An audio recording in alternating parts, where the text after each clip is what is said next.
This is a Corvette C7 Stingray, the renowned American icon. Today I'm going to take you over its quirks and anything that you should check if you're in the market for a second-hand one. Let's go.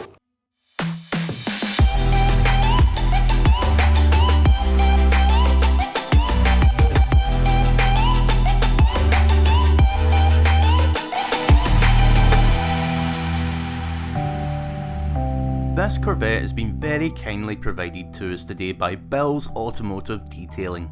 This father and son duo specialise in transforming damaged and unloved paintwork back to its former glory. Having seen their work firsthand, I've no hesitation in saying, if you need anything from a scratch removed to a full paint correction, Bill's Automotive Detailing, based in Paisley, is the shop to trust.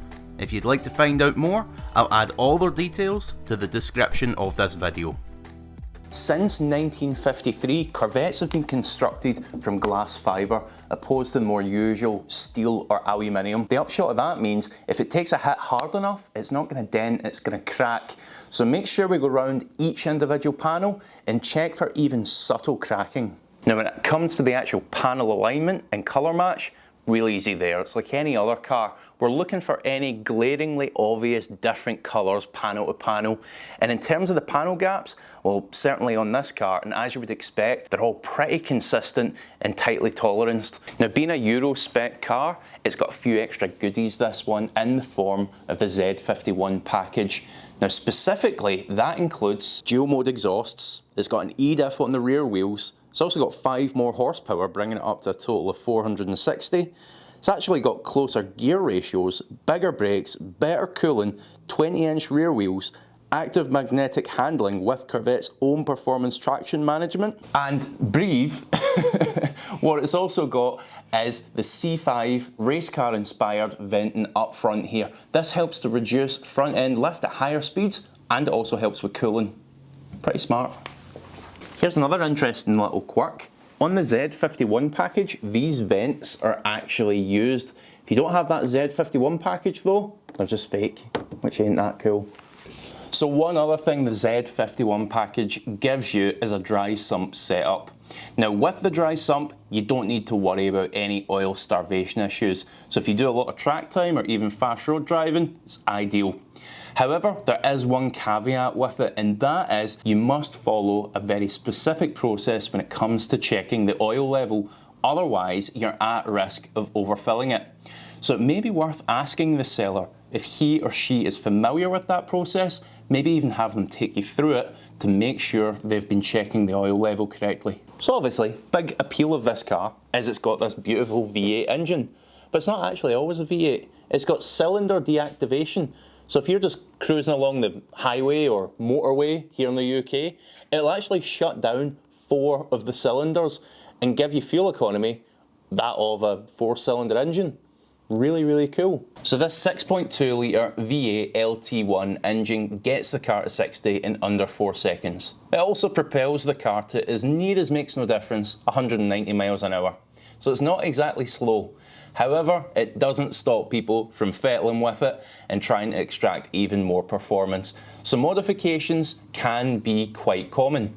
There's 2 in particular that I want to bring to your attention.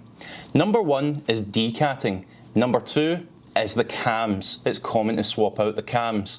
Now the reason I mention these 2 modifications is because if it's had those hardware changes, it's imperative that a reputable tuning company be involved with updating the software on the car. Otherwise, you're going to run into engine issues if it runs at all. So there's one modification that I really recommend that you make, and that is to your YouTube subscriptions. If you're enjoying this content and you want to see more car buyer guides and reviews of cars just like this, hit the subscribe button and turn on the bell notification so you're alerted when we make a new upload. Anyway, onto the interior we go. Here's an interesting wee quirk. It's not actually a mechanical door handle on it, it's rather a button. So when you press it in, it kind of jumps out. Pretty neat. It's also the exact same on the inside. The little button fires and you can get out. So the car you're looking at is going to have one of 2 gearboxes fitted. It's either going to have this, the manual 7-speed, or it's going to be the automatic 6-speed. Now, a little advisory on that automatic 6-speed, there was a recall on that gearbox for excess vibration.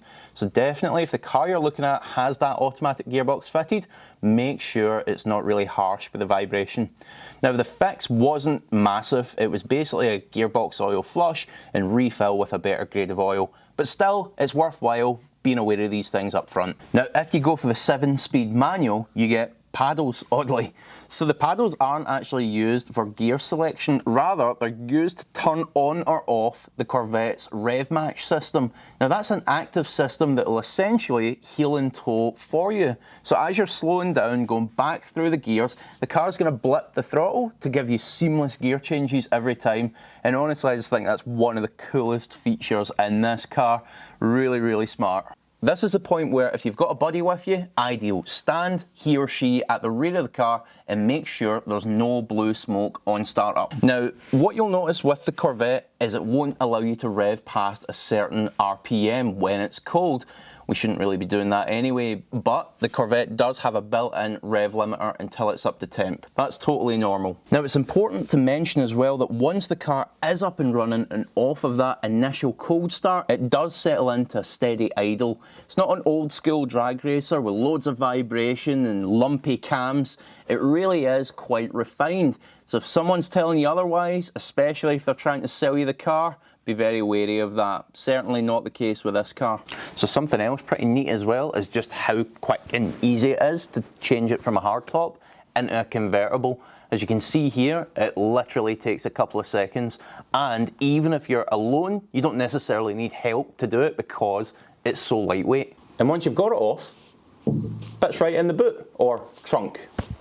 So check this out, guys. Depending on the drive mode that we're in, it's going to change the display that we've got in front of us here. So you can see obviously we've got tour mode here, but if we change this, we go into track mode, we get a really funky gradient sort of rev limiter. Very cool. All right, so on to that test drive, the bit you've been waiting for, I'm sure. So over and above a normal car, there's not really that much to check with these. Now, of course, things like the clutch and such, we want to be sure is okay and isn't going to give up on you the minute you buy the car. So get it to an incline, higher gear, maybe 2,000–3,000 RPM.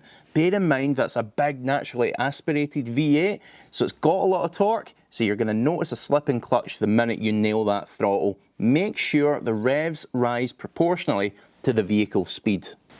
And finally, on that test drive, before you bring it to an end, make sure you get yourself into a nice big empty parking lot or car park and do some tight turning maneuvers.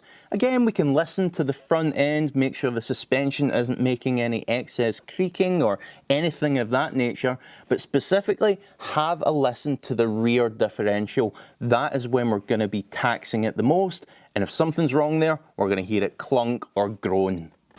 Also really neat is I just literally cannot be arsed to try and squeeze out of this gap. So if I hit the button, it does it for me. So one final tip for you, and this is an important one. Make sure you enjoy the process of shopping for your Corvette C7. It's a true American icon and also amazing bang for buck. Now, if you're looking at a car and it's got a problem I maybe haven't mentioned or you're unsure about, go ahead and drop a comment in the comments section below and we'll come back and help you out with that. Equally, if you own one of these cars and you're getting a problem you're not too sure about, go ahead and drop a comment as well and we'll come back to you. But for now, good luck with finding your perfect Corvette C7.